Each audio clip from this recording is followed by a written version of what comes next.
wiki, apparently he was going to be sent to Burma, and that would make sense. Yeah. That's true, yes. He was going to be sent to Burma, but yeah, and of course he conscientiously rejected going to Korea. Yes, that's one thing. Actually, a bit of He was in the war. He did serve in the war, though, didn't he? Very much. Yes. Yeah, I thought he Yes, did. I mean, latter period because of his age. So he was a anti-tank gun commander in D-Day type period. And their tank was sort of reasonably well advanced as they were going across Belgium and all that sort of stuff. He didn't talk a lot about the war, but I was just going to ask you that. Do you think it marked him much, Ederyn? It must have. I'm sure it did. Well, it's bound to, but yeah, I mean, the stories I remember was that his tank crew were rather envious because he could sleep in a ditch, whereas they were all kind of, with all those bombs going overhead, tip off and sleep happily. That's really cool that he could do that. The other story I remember is him stopping in some Belgian village, and the locals being also ever so kind, just been recently liberated, giving lots of food and that, and then they get back in their tanks and zoom back up the high street, turning it into a complete mud patch, of course. Yeah, that's what a tank would do to anybody's main road. Of course. So it was a sort of contrast between the locals being kind to you and you're in fact inflicting damage on them. And he brought back one or two souvenirs, which I think we still parted with, one of these sort of swastika-type daggers, some binoculars and other things that they took. I think he even had I think he even had a German officer's revolver at one time that he handed in during some amnesty. Gun amnesty. I think it was actual. Yeah, I think he never told us about it. I think it was quite late, probably 1960s. He would also occasionally. Yes. Yeah, he also occasionally when just discussing what coup that actually he knew how a city was the last place to be, and that if it ever came to anything, he could advise how to get them. And that was. But yes.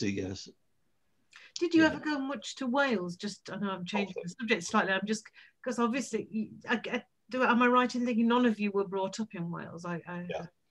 True. Well, you moved away by then, obviously. And we visited. Yeah, Merryn and I were born in Devon, weren't we? Yes. Yes. Was he working with the WEA, would it be, Ederyn? Around that time, when he was extramural work? No, I mean, he was in the war at the time Merryn and I were born. Oh, yeah. My mother was staying with her mother. Yeah. In Barnstaple. Yeah. And then, yes, later we moved to Seaford and Hastings. Yeah, I was born in Seaford. Yeah. I think it was some story, you never got it complete, about troubles. They got renting a place, and the owner wanted them out, and they had a long dispute about it. Natty Humpo, yes. Well, actually, for Wales, yeah. Well, we regularly visit both grandmothers, that's in Wales and in Devonshire. But also he'd also show us round, and then he saw the thought, well, could you actually get a cottage in Wales? And I went up to a place that was technically actually in England. It was a bit in Craswell. Saw a couple of places recommended, but it just happened to look at this place, which looked nice and deserted. Looked in, and this funny thing that you saw this tramps have been using it. There was a boot next to a dish of sort of rather fancy dish labelled butter. The Craswell Cottage, yes. Yeah, Upper Crossways. They checked, and the family, woman who owned it had died in a mental hospital, and the family seemed to think the mental hospital owned it. So it was actually at risk of, it was also strangely designed, and the roof was leaking. Fallen down. Yes, he always had his attachment to Wales, but it was that area of Monmouth rather than Wales in general, necessarily. Yeah, it was very much rural, and he didn't much visit only occasionally visited mining pits. I remember he was actually giving a talk and saying, explained how his father, as a railway man, actually little group of them who in the end did support the strike. But that was a different attitude. That was, I think that comes into border country anyway. That's more based. Yeah, but anyway, we actually spent a lot of time later at this cottage. Got it done up. We spent a long time there. And in fact, we tried to keep it going after his death, but it was a bit too much for the strain. And did you holiday there, or were you more most like, of the time? Yes. Yeah, you go. Recently, well, after my mother's mother died, we didn't go often to Devonshire again. And it was mostly there. Well, also at different times. I think, my brother's wife got allergic sometimes, so she didn't go as much. But well, yeah, I would often go there from London. It was quite a fairly easy train journey, and sometimes with friends. And was it a good place to kind of work, do you think? Was it because it was quiet, or was it more I don't know that he saw as a bolt hole away from that? I don't. Have a little corner there. I think he would work there. I don't think he particularly went there to work. And in fact, often he did do gardening, which I thought was foolish. He should have. Lots of local people would have been glad of the work, but he did do a lot of stuff there. And, yeah, I don't know. He did a huge amount of writing there. Well, of course, there's people as the Black Mountain. Is it time to come into that? Yeah, I mean, can I just ask one thing? I was just thinking, I mean, I'm getting a picture of him as a writer, and obviously I've read quite a lot of his work, as obviously we all have, but I'm just curious about if he had interests outside work, what he did. I mean, you mentioned the Welsh cottage and gardening and so on. I'm just wondering if you were aware of interests. And obviously I know he was heavily involved with adult education and the WEA, but I guess that obviously is part of his job rather than a kind of leisure pursuit. I'm just wondering if he had any interests that you recall outside his work or his kind of intellectual pursuits. Well, I mean, I remember him taking me to the football in Hastings United. Okay, yeah. But I think he did that for my benefit rather than his benefit. Mm. He never came across, for instance, as a sports enthusiast in any way whatsoever. No. We sat through several cricket matches in Hastings. That was extremely bored. Oh, yeah, we went to the cricket as well. Yes, I suppose so. Yeah. But it doesn't sound like that really animated or motivated him in any way. I'm not getting that sense from what you're saying. No, I mean, I think he did a lot of things for us as experiences. Yeah. And one of the things that retrospectively struck me quite strongly is how we used to, a couple of old ladies up the road started taking us to the Methodist church. Do you remember that?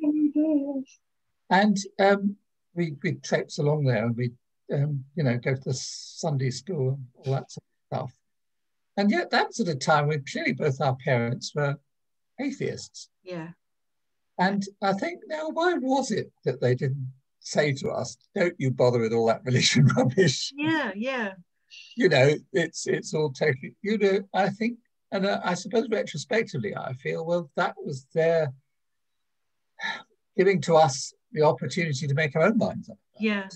That's quite a generous move. Trying to overly influence us. And I think from that point of view, as much as anything else, I have an image of him as an educator. Yes. Rather than as some teachers are, indoctrinators. Yes, exactly. Allowing you to willing to lead people to their own conclusions rather more than is common in some quarters. Yeah. Yeah, well, I think never hostile to religion. They're certainly interested in church architecture and will visit churches to have a look at it. But not actually attending the worship usually. Or we go along for sort of regular social occasions, sort of, weddings and christenings and that. Yeah. Yes, but despite the fact they would never dream of taking us to church, they were happy for somebody else to take us. In retrospect, seems a bit surprising. I'm not sure actually atheist. I don't know. They never actually certainly didn't tend to teach Christianity as true, but it was.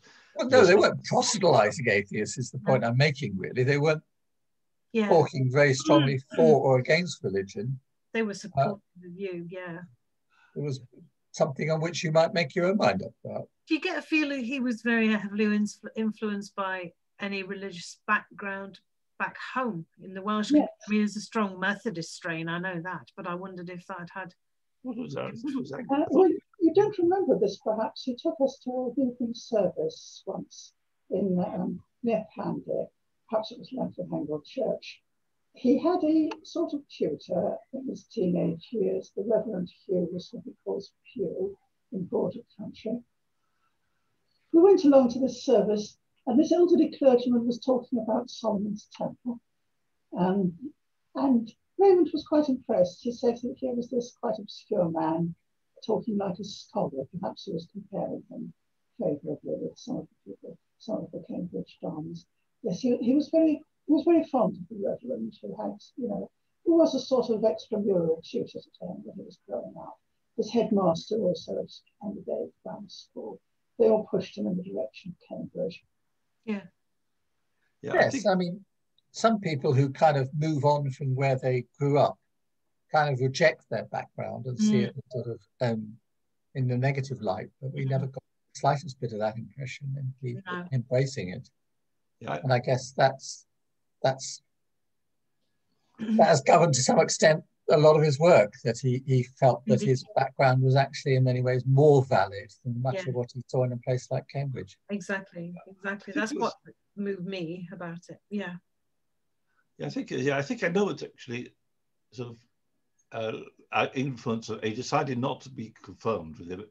He just didn't think he agreed with stuff. I think our mother is actually, I'm not sure what exactly her course was, but a couple of brothers were religious, and I think she might have accepted there might be some sort of higher principle of goodness, but not exactly not the conventional one.